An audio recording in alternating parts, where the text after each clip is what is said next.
Praise lord. దేవాతి దేవునికి వందనాలు. ప్రభు నామమున మీ అందరికీ నా ప్రత్యేకమైన వందనాలు, శుభాలు తెలియజేస్తున్నాను. మరి రేపటి దినమున అనాథ పిల్లలకి మనం భోజనాలు పెట్టబోతూ ఉన్నాం. ఈ మంచి కార్యక్రమం నిమిత్తం ప్రార్థించండి. ఈ దినము కొరకు ఏర్పాటు చేయబడిన దేవుని వాగ్దానము 53వ కీర్తన 6వ వచనము. సియోనులో నుండి ఇశ్రాయేలునకు రక్షణ కలుగునుగాక. దేవుడు చెరలోనున్న తన ప్రజలను రప్పించునప్పుడు యాకోబు హర్షించును, ఇశ్రాయేలు సంతోషించును. దేవుని నామానికి మహిమ కలుగునుగాక. ఈ ఉదయకాల సమయంలో సర్వ సృష్టికర్త అయిన నీ తండ్రి నిన్ను ఆశీర్వదించి గొప్ప వాగ్దానాన్ని నీకు అందిస్తూ ఉన్నారు. హల్లెలూయా. సియోనులో నుండి ఇశ్రాయేలునకు రక్షణ కలుగునుగాక.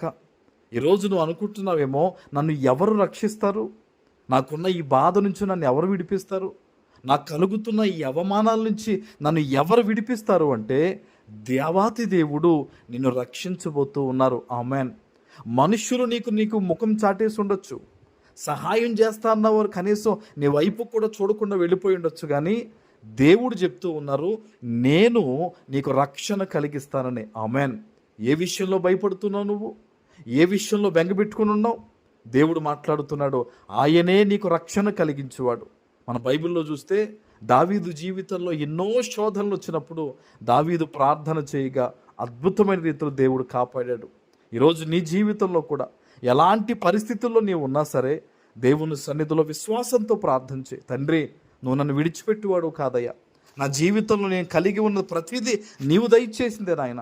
ఈరోజు నా ఈ పరిస్థితుల్లో కూడా నీవే నా సహాయకుడు అని నువ్వు ప్రార్థన చేస్తే దేవాతి దేవుడు నేను రక్షిస్తారు. చూడండి, చెరలో ఉన్న తన ప్రజలను రప్పిస్తారట దేవుడు. అపవాది బహుశా ఈరోజు నిన్ను ఆర్థికపరమైన చెర, గొడవలు అనే చెర, అవమానాలనే చెర, ఏ చెరలో అపవాది నిన్ను బంధించాడో నీకు ఒక శుభవార్త, దేవుడు ఆ చెరలో నుంచి నిన్ను రప్పించబోతూ ఉన్నాడు. ఆమెన్. భయపడొద్దు. నా చుట్టూ ఇన్ని అప్పులున్నాయి, నా చుట్టూ ఇన్ని కష్టాలున్నాయి, నా చుట్టూ ఇంత ఇబ్బంది ఉందని దాని లోతును చూసి నువ్వు భయపడొద్దు. దేవుని మీద విశ్వాసం ఉంచు.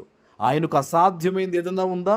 ఈరోజు నీ జీవితంలో ఉన్న ప్రతి ఇబ్బందిని కూడా దేవుడు ఒక్క మాటతో తొలగించబోతూ ఉన్నాడు. ఆమెన్. విశ్వాసంతో ప్రార్థన చేయి. విశ్వాసం లేకుండా దేవుని ఎవరు కూడా చేరుకోలేరు. నువ్వు ఏదేదో చేసి నువ్వు దేవుని సంతోషపరచలేవు. ఆయన మీద నమ్మకం ఉంచితే, విశ్వాసం ఉంచితే, యథార్థంగా జీవిస్తేనే మాత్రమే నువ్వు దేవుని సంతోషపరచగలవు. ఆయన అంటున్నాడు, చెరలో నుంచి నేను రప్పిస్తానని. యాకోబు హర్షించును, ఇశ్రాయేలు సంతోషించును. హల్లెలూయా. నీ జీవితంలో గొప్ప సంతోషం అనేది నువ్వు చూడబోతూ ఉన్నావు, నువ్వు అనుభవించబోతూ ఉన్నావు. ఇప్పటిదాకా నీ చుట్టూ ఉన్న చీకటి పరిస్థితిని చూసి నువ్వు దుఃఖిస్తూ ఉండిపోయావేమో, ఈరోజు దేవుడు చెప్తున్నాడు, నువ్వు సంతోషించబోతూ ఉన్నావు. నువ్వు ఆనందించే పరిస్థితులు దేవుడు తీసుకురాబోతూ ఉన్నాడు. మేలులు నీ జీవితంలో దేవుడు జరిగించబోతూ ఉన్నాడు. కనుక భయపడొద్దు. ఎక్కడి నుంచి ఈరోజు ఈ వాగ్దానం ఉన్నావో విశ్వాసంతో ఈ వాగ్దానం ఎత్తిపెట్టి ప్రార్థించే, ప్రభువా నీ మాట నేను నమ్ముతున్నాను, నీ వాగ్దానం మీద నేను స్థిరంగా ఉన్నట్లు నన్ను దీవించి ఈ వాగ్దానం ఈరోజు నా పట్ల నెరవేర్చున్నాయినా అని విశ్వాసంతో నువ్వు ప్రార్థన చేయి.